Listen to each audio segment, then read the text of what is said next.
Welcome back sa aking channel. Mommy Junisha engaged na, at balak ng pakasalan ng mas bata at gwapong boyfriend. Panuurin at pakinggan ang buong detalye.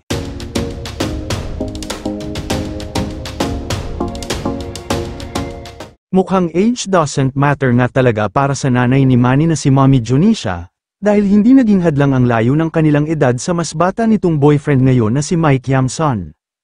Inamin kasi ni Mommy D at Mike na may plano na silang magpakasal na dalawa, at siguradong sigurado na rin daw si Mommy D na pakasalan ang kanyang minamahal. Pag-amin pa ni Mommy Junisha, ay anytime ay handa na raw rumampa sa simbahan at pakasalan ang kanyang karelasyon na gwapo at mas bata sa kanya na si Mike.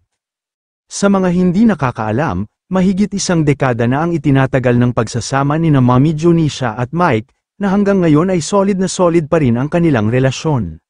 Sa naging panayam pa nga ng kapamilya broadcast journalist at news anchor na si Bernadette Sembrano, isa nga sa mga naitanong niya sa ina ni Pacman ang tungkol sa paglagay sa tahimik. Dito ay diretsahan ng inamin ni Mommy D na mayroon na siyang wedding ring na bigay ni Mike Yamson, pati nga ang jowa niyang si Mike ay inamin na ready na rin pakasalan si Mommy D. Kwento pa ng nanay ni Manny Pacquiao, nagbitiw sa kanya ng pangako si Michael na sa puntong ito ng kanilang pagsasama ay kamatayan lamang ang makapaghihiwalay sa kanila. Aniya, sinabi niya sa akin, papatunayan ko sa iyo na kamatayan lang ang magiging hiwalayan natin, sino man ang mauuna sa atin ay kamatayan lang ang makakapaghiwalay sa atin.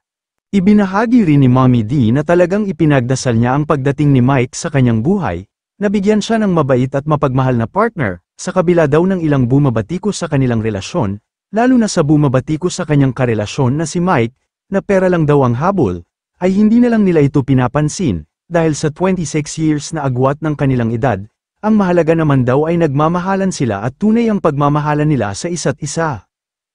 Kayo mga ka-showbiz, anong masasabi nyo sa ating showbiz topic ngayon? Kung may opinion kayo ay magkomento lang kayo sa aking comment section.